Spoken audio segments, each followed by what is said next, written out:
You know, school might be out for summer, but that doesn't mean you have to stop learning. And that's why this video is brought to you by Skillshare. Skillshare is an online learning community filled with millions of people looking to take their skills to the next level, and they want to help you do the same.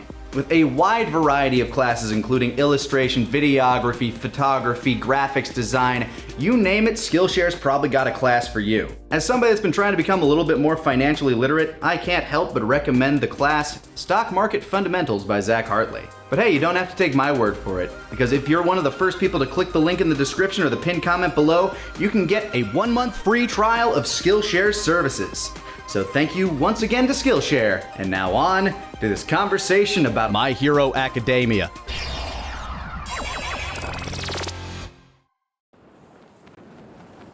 Ladies and gentlemen, here's the motherfucking tea.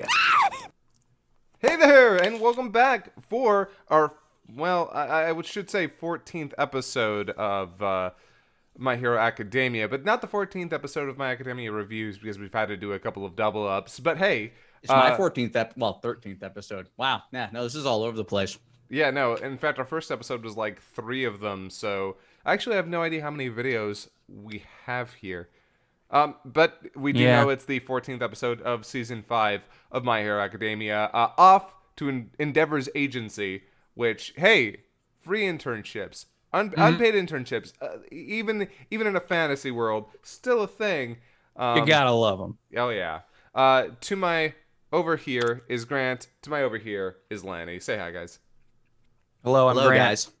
If you guys haven't already seen our previous episodes, YouTube recommendations are actually putting in the work.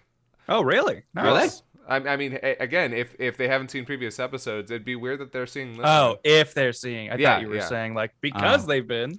Yeah. Like and comment for the algorithm. Yeah. No, hey, you know what? Let's just positive visualization right here. We've said it. It's gonna happen. Thank you so much. Wow, guys, 1 million views on episode 14. I can't believe it. I can't believe you did it. Can't believe it. Thank you. Thank you 500,000 likes, and we'll do it again. Only with support like viewers like you could we have made it this far.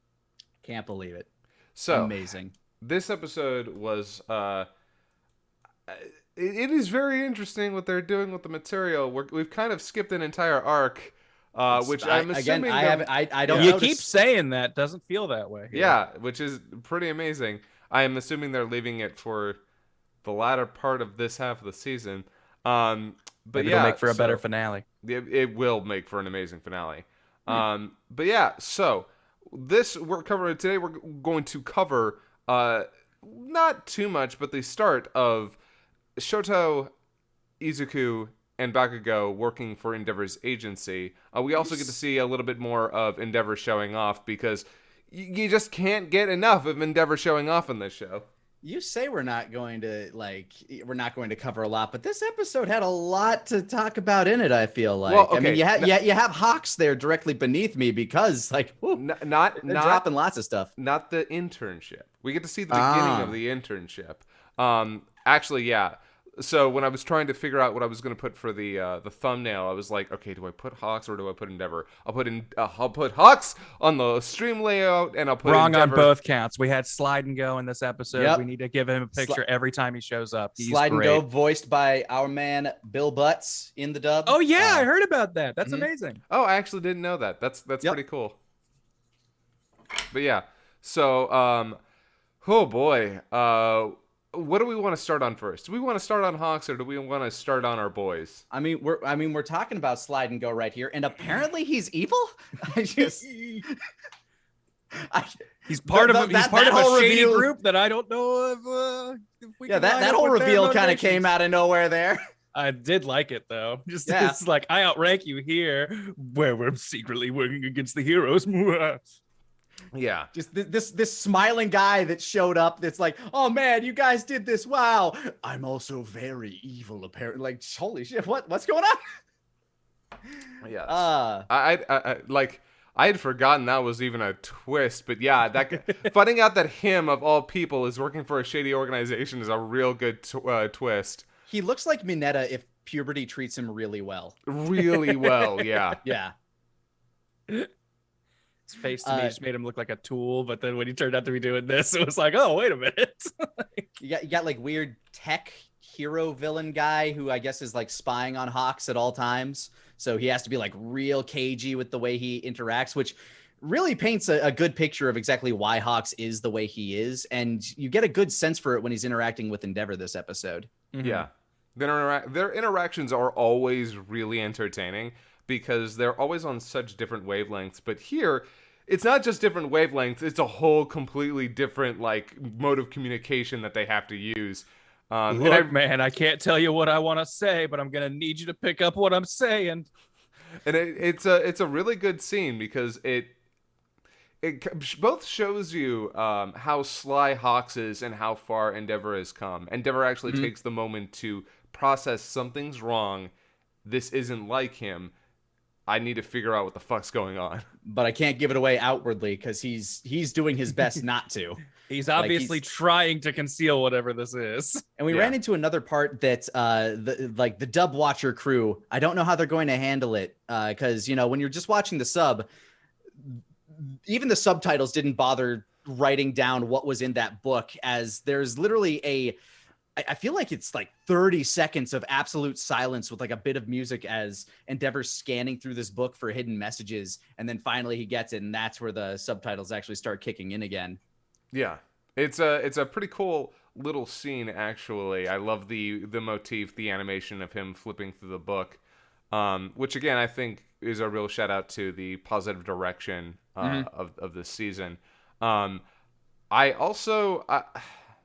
Speaking of, I'll cover it in a little bit. I do want to go over the new openings and endings. I feel like that's actually what we should have probably started on because those things are going to... we got all excited about Slide and Go. You can't...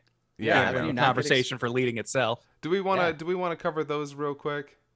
Well, you can. During the opening, I listened to the song. It sounded good, but I kept my eyes closed because they always spoil shit. You honestly would not have missed a damned thing. Really? Yeah. I honestly is this one of those rare ones that doesn't spoil anything? The last one didn't spoil anything. The last one kind of spoiled that it was all leading to a conflict between Midoriya and what's his nuts? Shinso, which Shinso. I think is fine, but I feel like that's mostly telegraphed, but I can understand that. I will definitely... But yeah. Oh, sorry, go ahead. Okay. I was just gonna say that this opening, I honestly like. The song seems kind of cool, but like I don't know what it was, but I found the visuals incredibly boring. Yeah, no, both these openings have had easily the most boring visuals for a My Hero opening in the entire series. What is it? Just the guys like suiting up and like walking or something? It's a lot of them there's sitting a around. big section where they're just walking. Okay. Yeah, they're walking or they're sitting in a broken city where the villains are standing around. It's like really moody and boring. stuff, which is kind of neat, but it's just like it kind of never goes anywhere. Yeah, the animation is even really lackluster. Like, very lackluster. The animation in this episode was on par with the animation in the opening. Then I'll ask this specifically for myself. So, like, if I do want to open my eyes during the next one, do they show off any villains that we have not seen yet? No. They don't show up. No, they show a character who I did not recognize. Okay, so they do. I'm going to assume he might be somewhat important. But he's hanging out with villains. I feel like they're kind of doing like a slideshow of characters. Yeah. Okay. He's Either way, until this character gets introduced, I'm probably going to keep my eyes away because they sometimes like to introduce characters in a way where it's like, oh, I guess this person's going to be important now. There's a like chance Slide and they'll show Go. up in a I didn't scene expect him to be that important. I thought he was just going to be one of those one-off heroes that show up. where it'll be like a character who shows up for a scene just in the background and seems to be not important, but it's like, oh, I saw them in the opening. They're obviously going to do something. Yeah, exactly. I'm generally frustrated because the song's all right. Like, in fact, in some places the song is really good. It's Man on a Mission, and although a lot of it's in English, and it's not exactly the best English. Like the lyrics themselves. Did it make you hard-hearted? Yes, it made me hard-hearted. Oh.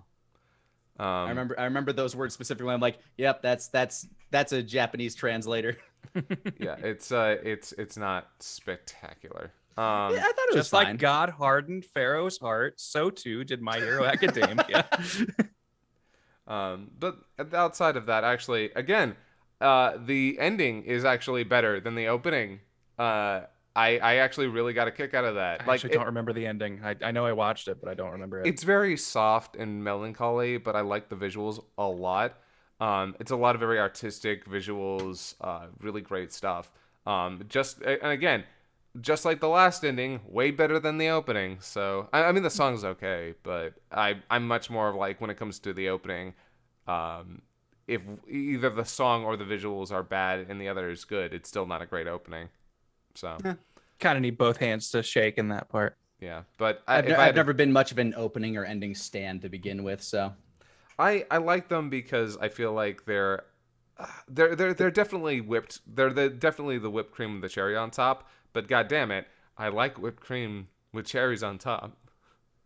Well, if openings are anything, they're almost like a palate cleanser. Like, okay, here's the taste ready. we want to get. Here's the taste we want to get you ready for. Yeah, get yourself hyped. But yeah, other than that's probably the better term. Other than the fact that I have now given a negative opinion on My Hero Academia, which is always a great way to engage with the fan base. Good episode overall. It is really neat to see Hawks as a double agent. I guess, is it technically a double agent or triple agent? Because I like to call it the Itachi. Triple agent, I think. But I was sort of confused, and I think they purposefully left it vague. Not entirely sure. So one of the first things we see is him interacting with Best Jeanist a few weeks ago. Yeah, who we know recently came up missing. And the last scene we see of him is like Best Jeanist being like, "Yeah, I think I'm gonna show up and start doing hero stuff again soon. You know, I think it's gonna work out." You? Yeah, and we just have Hawks pull out a feather, be like, "That's too bad." And then like we don't really touch back on it, other than we know in the previous episode we saw that he was missing. So clearly he did not get back to that hero work. And the show clearly wants us to think that Hawks did something to him. And I'm not saying he didn't, but we didn't see it. So I don't want to say for sure. Yeah, we know he's under surveillance, and we know he was holding that feather sword fairly threateningly, but we don't know exactly what came of it. So we err on the side of he's not a bad guy because they didn't show him doing violence. The fact that he's still trying so hard to, get a message across to Endeavor weeks later makes me think like, at worst, you'll be like, I'm going to make this look like something bad happened, but then I'm getting you the fuck out of here. Which, by the way, not to jump all the way to the end of the episode, but that I felt like that was the strongest part of the episode for me, was when Endeavor was like figuring that thing out. And just once he figured out what that message was, the weight of that message, 400,000 villains, some of which might be as strong as that one thing you just fought, or stronger, are coming in 4 months. Yeah. Good luck. Was it 400,000? Or it was like, I think it was 100,000. 100,000 in 4 months. That's what it was. Yeah, I was about to say. Either way, some of which might be as strong as that Nomu you just, nearly died taking out. Yeah. So that message, like, oh shit, and just seeing the weight of that crest over the number one hero. It's I remember when I was reading that, it's a really great moment because it really does sell like, oh, there is something way, way bigger going on. Hawks is, it's a lot. Unfortunately, this is one of those places where it is actually increasingly difficult for me to talk about. Yeah, I feel like we're gonna end up in one of those Naruto war situations where they had all of the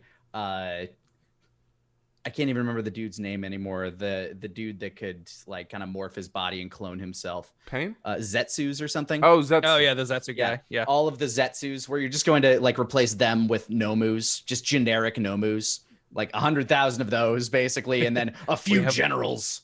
We have a whole army and then a couple of cool villain anti-hero people. Check it out. Yeah. Yeah, it's kind of leaning more into the green Naruto angle. I do have to say, which is fine. I love Naruto. I don't know. I sort of fell out with the whole like Green Naruto thing pretty early on. They're hardly comparable after their initial season for me. Yeah, I mean, but they still follow a lot of similar tropes in a lot of ways. Yeah, welcome to Shonen. I know. Yeah. I was gonna say it's definitely more like it's more Naruto and My Hero are indicative of the genre they are. Mm-hmm. Yeah.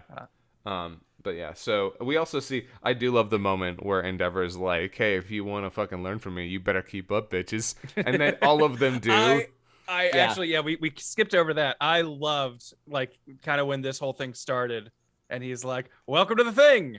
Is not at all how I'm feeling. I only wanted Shoto to be here. What are you doing? But I said yes because it was the only way he'd come. And it just it makes me mad. If you want to learn from me, watch me from behind. Yeah. And then they just start chasing after him. It's like, we should stay further back. No, we can't watch him if we don't follow him. Well, yeah, I like how he's like, watch me from the sidelines. And then Deku's immediately like, all right, tell us what to do. And he's like, watch. Like, don't get close. Stay away. And we get that weird dude who like sucks up glass and makes crystal balls and loves astrology. Yeah, and says some really cryptic stuff. Yeah, he might have like a sub power or something where he's like somewhat clairvoyant, or maybe he's just crazy. Hard to say, but clearly he thinks something bad's about to happen. Although I think they hint at the fact that like a lot of people are feeling that kind of unease because of Stain's book and how that is kind of leading to this inevitable rise of the underworld. Was that Stan's book? Yeah. I mean, it has his freaking like black blotched mask on the that's front. Not that. No, that's not Stan's book. They even say it's like Destro. That's the name Destro. Of it. Yeah, gotcha. Yeah. I thought it had something to do with Stain because it literally might have been looked like inspired his mask. by him or something. No, it's that's Destro. Which haven't seen him since G.I. Joe. Yeah, I know, right? Yeah. We'll learn more about that later. Sounds about right. Yeah, that book has been leading more criminals and like making people trust the heroes less. It's been an ongoing thing for the past few seasons. Yeah. Yeah, and I liked how, one, Hawks not only had that book, but multiple copies in case other people seemed interested. Just to keep the cover up, at least as far as I can tell, must have been his only real logic or reason behind it. And just being like, this is a great book, and just like, being like, I've marked passages here, man. I need you to read just those. This is all just make sure code. At least read those. And then like, Deku and crew are back there being like, man, the number 2 hero is suggesting this book. It must be pretty damn good. We should probably get on that. It's gonna teach me how to be faster. Yeah, he said just like his quick on his feet, great thinking, just right in the spot. Just be like, well, here's some books. I think they're going to predict the future, basically, and I think that's part of being fast is knowing what's coming. See you. Bye. Please, Endeavor, read those second parts of the things I marked. Bye. So fun fact brought up by a couple of the people in the comments. Something that even I didn't catch, although maybe I did and just forgot about it. Destro, the character being mentioned here, was brought up by Gentle Criminal all the way back in last season.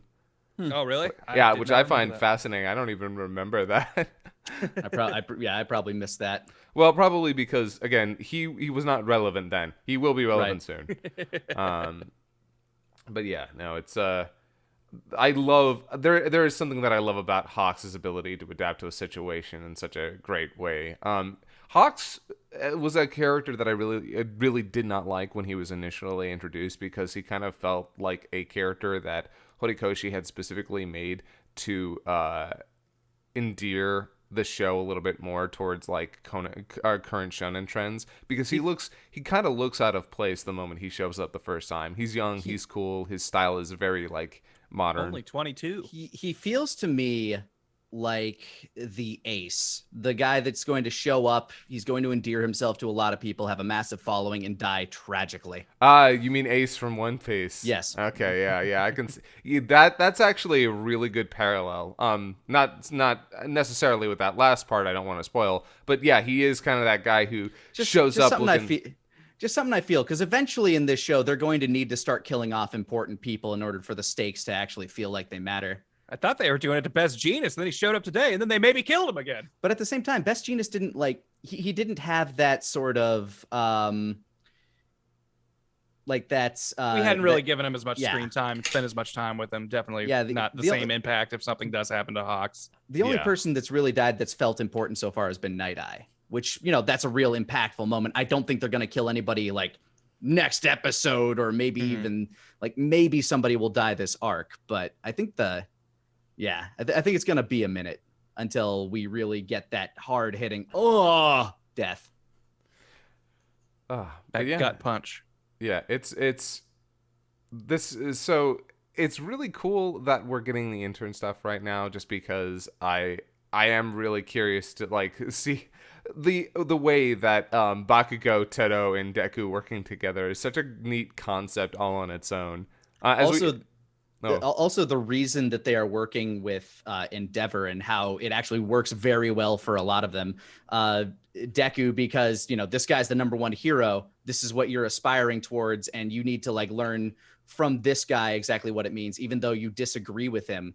Bakugo, because this guy has never been very good in the public eye. He's always just been about let's win for winning's sake, and people will love me, people will hate me, I don't care. And Todoroki, because it's his dad. So you have that interesting dynamic built in as to why these three in particular are learning from him. And I like that, like, All Might had some really good insight with just being like, yo, Bakugo, Endeavor kind of struggles with the same stuff you do. Watch him, see how he deals with it. He's the number one now, and this is the guy you need to be learning from and stuff like that. It's just like really cool how they kind of like all sort of came together and talked about it and kind of had this little heart to heart, and it was just like, yeah, no, this is a good idea for all of you. Gran Torino can't pick you up, Deku, so just do what you got to do. Mm-hmm. And that agency was pretty great with like all of the people, and like we get the flaming heroes or the flaming sidekicks.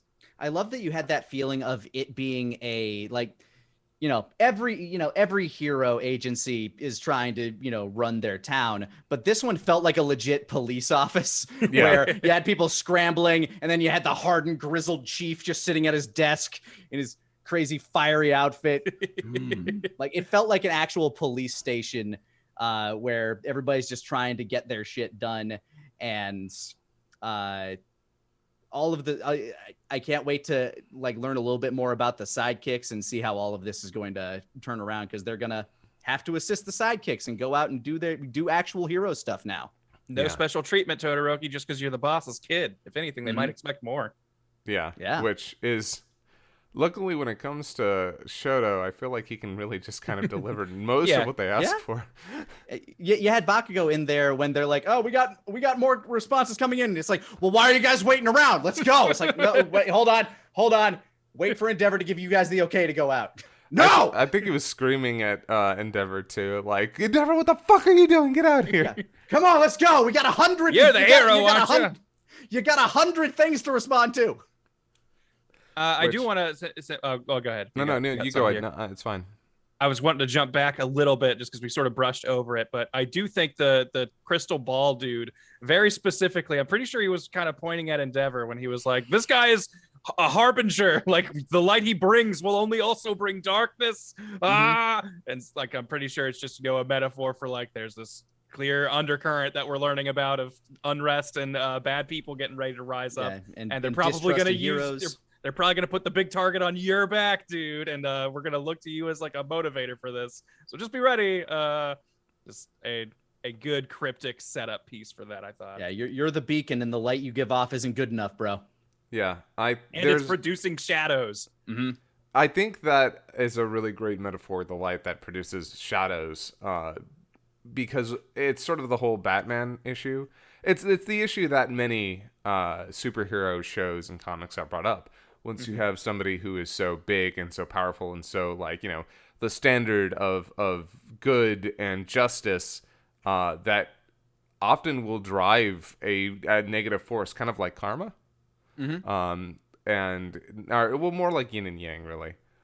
So it's really great. Like it's cool to see that like it's distilled by this raving lunatic pointing at Endeavor when you know that there is so many different people out there who have been immediately affected by the society of heroes, who have been pushed to the outskirts, who can't make it in the world that they're trying to build, and so they embrace the underworld. And that's a really it's weird because I don't know how much Horikoshi is actively trying to tackle real life issues, but it is always really fascinating to see when there's a lot of like crossover between, people who turn to crime because shit in their life just went pear-shaped. Not that they're evil, but society kind of forced their hand, and it was like, well, if I'm gonna survive, this is the only way it's gonna happen. Yeah, if you're not accepted by one group, you will navigate your way to a group that will accept you and then embrace their ideology, because that is where you feel welcome. Yeah, and it's always, I personally love stories that talk about that because I feel like that is a thing that we as a culture don't really spend enough time talking about. And My Hero Academia continues to very, very unsubtly bring up this topic, and I would actually really dig if we could spend more time on that. Well, yeah, and even then, like, you know, the crystal ball dude wasn't working alone. He had like a couple lackeys, and when they're getting arrested, they're just like, "Man, we were just doing what we were told. We couldn't disobey. What'd you expect from us, please?" I know, right? Which was also great when the lackeys got dealt with. Deku and friends thought they were gonna do it, but then Hawks just shows up. He's like, "Sorry, I was a little faster than you," which Bakugo would not let go later. You were not faster than me. Really? Okay. You say so. Okay. I know, right? I also really like, I don't know.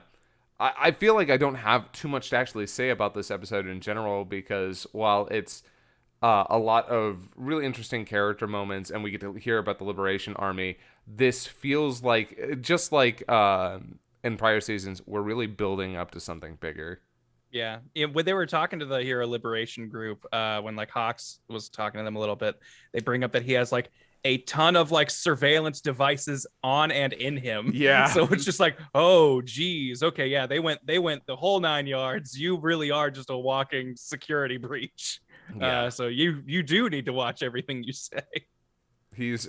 I can't even imagine a level of stress this guy's got to be under at all times. Yeah, Because I feel like we see him reporting back, like doing his double agent thing and reporting back to the Hero Agency at times.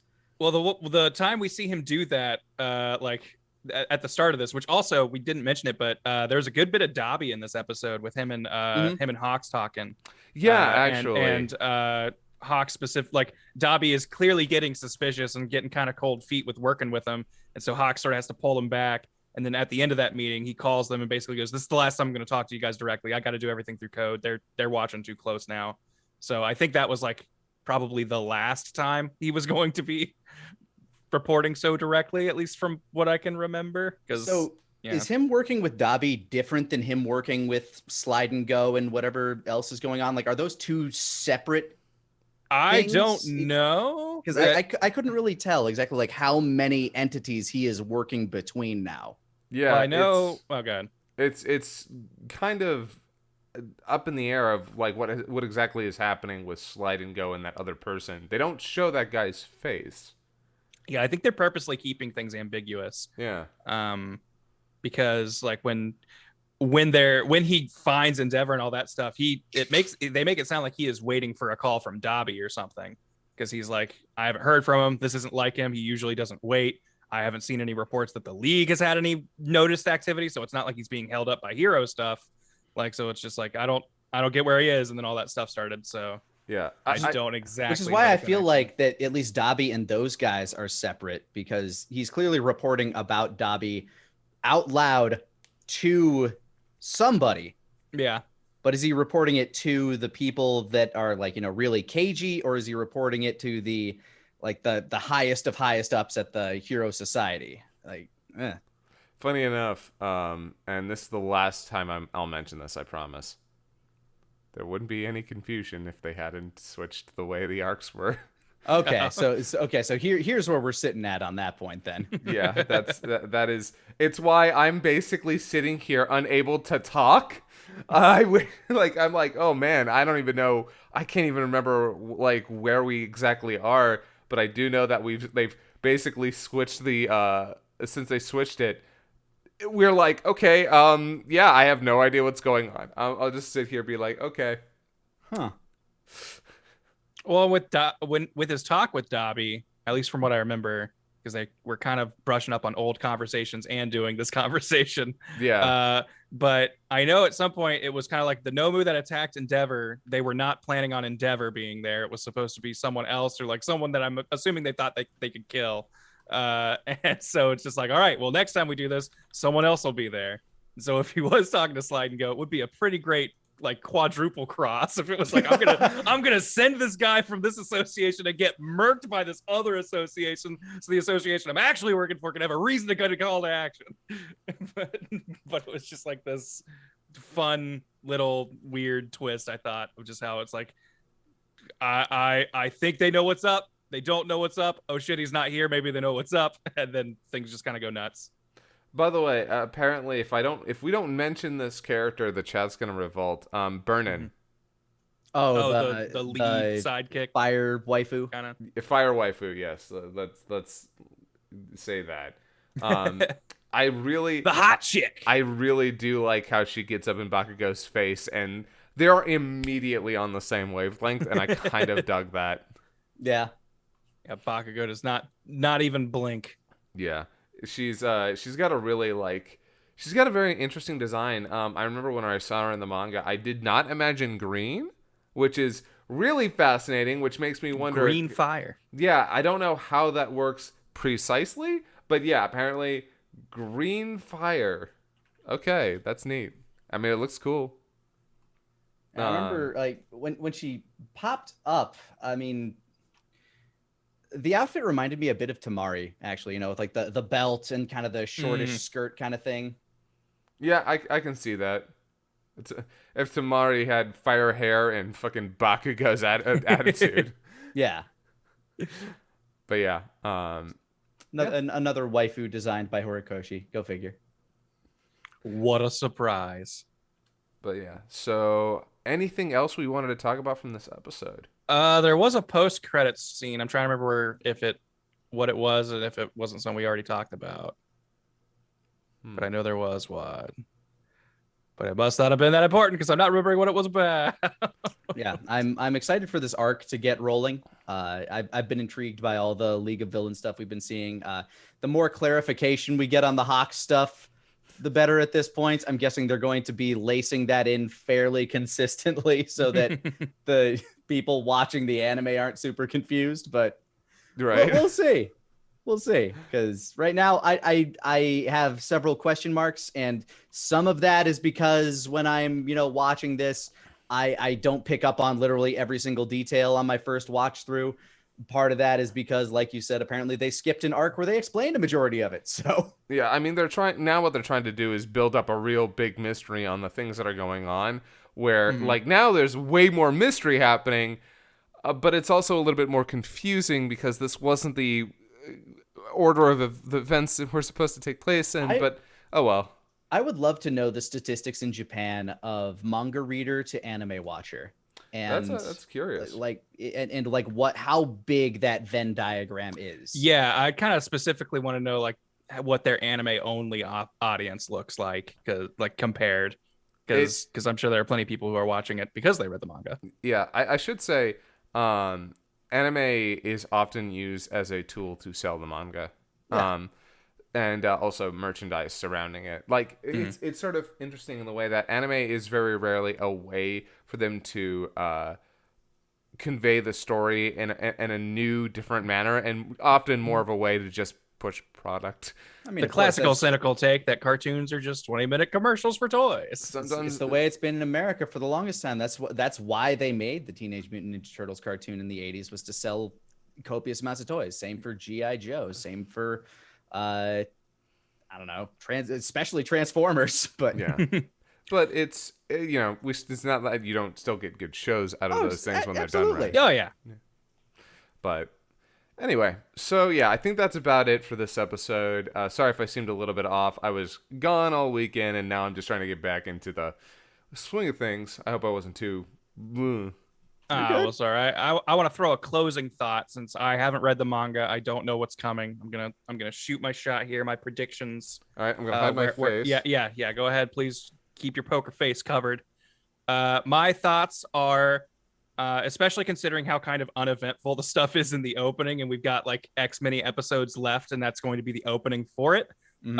This might hinder my theory, but my thought is that this hero organization thing that we're worried about is kind of like not exactly a red herring. They are a problem, but I think it's going to be like, we're going to think it's led by someone, and then it's going to be like, actually, like the League has kind of been just waiting in the shadows for this to take off, and there's going to be a vacuum of power when the heroes think they've solved this problem, and that's when what's his name, the hand dude, is gonna show up out of the shadows and be like, "Hey, you guys need a leader? What's up? Hi, I work with All for One, and we can do some cool shit if you just follow my lead."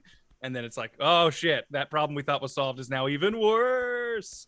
Yeah, my theory is somewhat similar, where I feel like this other organization that Hawks is working with is almost like what you would call a minority political party, where they think that the hero society should be run a certain way. They aren't necessarily evil, but they disagree with everything, the way that everything's currently being run, and they think they need to change everything up. So that's what their goal is. But then the League of Villains will take advantage of the kerfuffle that will happen throughout that. That's my theory. Might be like a non-violent protest group that they suddenly get real radicalized and violent. I think what's going to happen is that Hawks is going to kill the leader of the villain organization, and he's going to get Evil Gay married with Dobby, and they're going to run both organizations. I can't wait for my Docs fanfic to finally come to light. Finally. But hey, how about you guys at home? What'd you think of the episode? What are your crazy theories if you haven't read ahead yet? Don't tell us if you've read the manga. Make something up. Don't be that guy or girl. Yeah, actually, if you have read the manga, make up something. Just make up anything. Don't tell us you read the manga. Yeah. Just say my theory is, and say something doesn't Write happen. your fanfic. Yeah. In the comments below. But don't tell us that that's what it is. Just throw us off the trail. If you do have any spoilers, mark it as spoilers, okay? Understand? Got it? Keep them discussions to the spoiler Discord. Wait, hold on. I'm being told, is this true, that there's no My Hero Academia episode next week? Is there a holiday in Japan? There might be. Apparently there's no episode next week. That's neat. Oh, I didn't know that. I didn't know they celebrated the 4th of July. Less America, Happy guys. Independence Day, my hero. Woo! Boku Independence Day. My quirk is stars and stripes, and I love freedom. I think that just sounds like if fucking All Might went native. All right. Well, if there is in fact no episode next week, then we will see you the week after next. Yes. And next week, take care. Have a wonderful 4th of July. Hopefully you can get together with some family, some friends, have a barbecue, or we just blow some shit up like we do every 4th of July. Otherwise, stay safe, be well, and we'll see y'all in 2 weeks from now. Bye. Bye.